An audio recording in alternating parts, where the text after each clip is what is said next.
एक बयान है ईरानी सदर का और एक बयान है ईरान के सुप्रीम लीडर का। ये दोनों बयान बड़े इंपॉर्टेंट हैं, इनको आप सुनेंगे तो आपको आइडिया होगा कि ईरान अब किस तरफ जाएगा।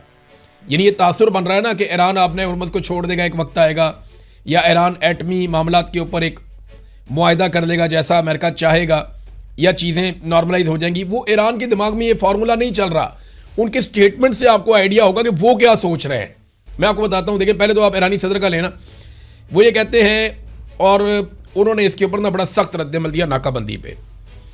उन्होंने कहा जी कि अमरीकी बहरी नाकाबंदी फौजी कार्रवाइयों का तसलसल है, इस जालिमाना तर्ज अमल का तसलसल नाकाबिले बर्दाश्त है। दुनिया ईरान के सब्र और मफाहमत की गवाह है कि ईरान ने पूरी कोशिश की। बहरी नाकाबंदी की आड़ में जो कुछ किया जा रहा है वो एक ऐसी कौम के खिलाफ फौजी कार्रवाइयों का तसलसल है जो अपनी मुज़ाहमत और आज़ादी की कीमत अदा कर रही है। इस जालिमाना तर्ज अमल का तसलसल नाकाबिले बर्दाश्त है। ऐसा लगता है कि ईरान इस नाकाबंदी को ख़त्म करना चाहता है। ज़रा आप ये देखें कि जो मुश्तबा खामनाई का स्टेटमेंट आया, मैंने उसके अहम पॉइंट्स निकाले हैं। 5 बड़े अहम पॉइंट्स हैं जो मुश्तबा खामनाई, क्योंकि देखें वो उन्हें चोट लगी हुई है, वो ज़ख्मी है, और जहाँ पे वो मौजूद हैं वहाँ पे कोई जाता नहीं है। उनकी अपनी लीडरशिप भी उनके करीब नहीं जाती, कोई उनके पास जाने की जो है वो कोशिश नहीं करता कि उनकी लोकेशन पता चल जाएगी।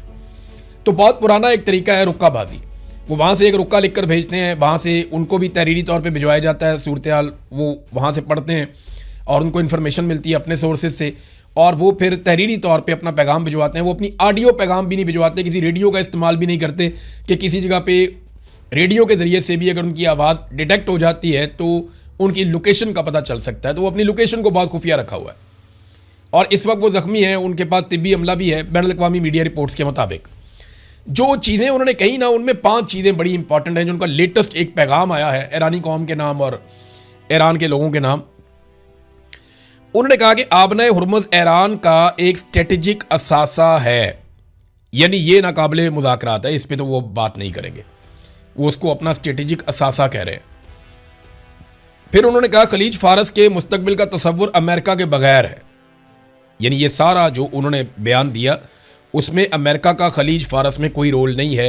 ये उनके स्टेटमेंट के बीच में से एक नुक्ता ये है। एक नुक्ता उनके पैगाम में ये है कि आबना हुर्मुज़ का इंतज़ाम ईरान के हाथों में है इस वक्त, और ईरान खुद मुख्तार फैसले करेगा।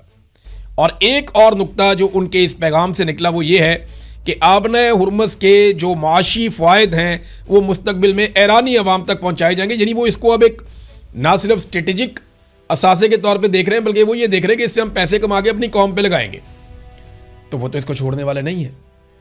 ऐसा लगता है कि आबना हुर्मुज़ को वो नहीं छोड़ेंगे, जैसा कि कल अमरीकी प्रोफेसर ने कहा था कि ईरान पागल ही होगा अगर आबना हुर्मुज़ को छोड़ेगा। अब वो इसको नहीं छोड़ेगा और वो इसको अपने कंट्रोल में रखेगा।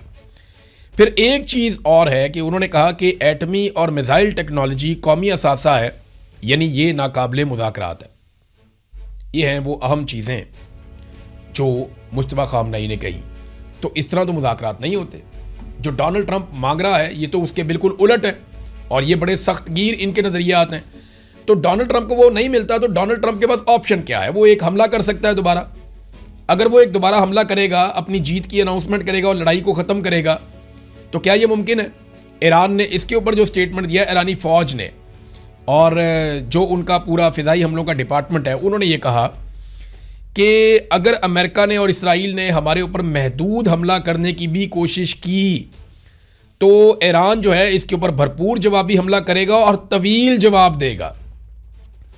यानी एक तो उन्होंने कहा जी कि हम अब छोटी लड़ाई नहीं लड़ेंगे, लड़ाई होगी तो हम पूरी लड़ाई लड़ेंगे, फुल फ्लेज। और साथ ही उन्होंने ये भी कहा कि यानी इससे अंदाज़ा होता है कि उनकी ये कैपेसिटी है कि अभी वो एक लंबी लड़ाई लड़ सकते हैं। कालीबाफ ने एक नक्शा जारी किया और नक्शे के साथ एक अमरीकी प्रोपेगेंडे का जवाब दिया। अमेरिका ने कहा कि हम ईरान को घेरा डाल रहे हैं, चारों तरफ से ईरान को घेर रहे हैं। तो इस पे कालीबाफ ने कहा कि अगर आप अमेरिका में 2 दीवारें बनाएं ना, मशरिक से लेके मगरिब तक, यानी अटलांटिक ओशियन और पैसिफिक ओशियन, इनके बीच में आप 2 दीवारें बनाएं अमेरिका के गिर्द, तो वो जितनी लंबी दीवारें बनती हैं ना, उनसे भी 1000 किलोमीटर लंबी हमारी सरहद है ईरान की। साथ ही उन्होंने कहा good luck blocking a country with those borders, कि इतनी लंबी सरहदों वाली एक मुल्क को आप ब्लॉकेज करना चाहते हैं, उसको घेरना चाहते हैं, तो गुड लक, करके देख लें आप। फिर साथ ही जो है वो उन्होंने पीट हेग्सेथ जो अमरीकी वज़ीर दिफा हैं उनके लिए लिखा कि 1 kilometre is equal to 0.62 miles, यानी उसकी आसानी के लिए बता दिया कि जनाब आपको आसानी के लिए बता दूं कि आपके मील चलते हैं तो किलोमीटर में और मील में इतना फ़र्क होता है। तो ये इतना आसान नहीं है कि आप ईरान का घेरा डाल लेंगे।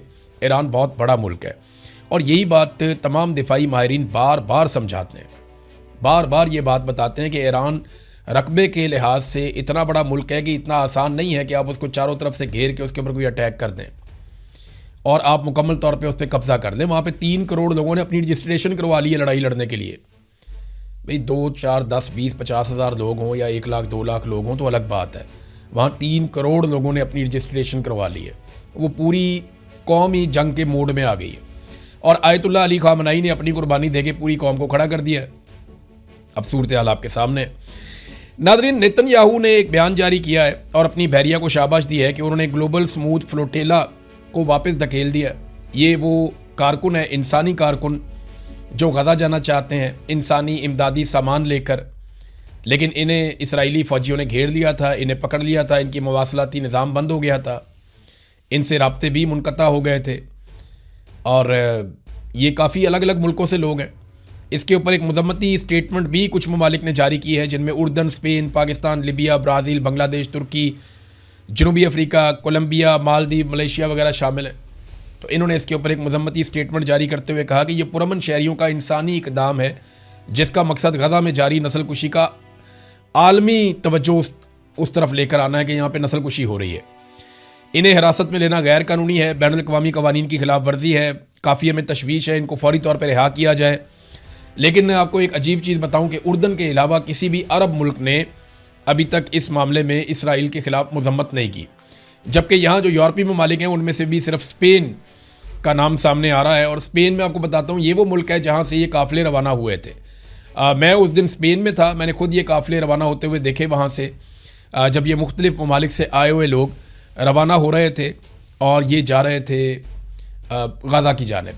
नादरीन, एक और बड़ी ख़बर है और ख़बर ये है कि ईरान अपने फ़ुटबॉल मैचेस, ये फ़ीफ़ा के सदर हैं, उन्होंने ये कह दिया कि वो अपने फ़ुटबॉल मैचेस अमेरिका में खेलेगा, क्योंकि फ़ीफ़ा वर्ल्ड कप आ रहा है जून के महीने में।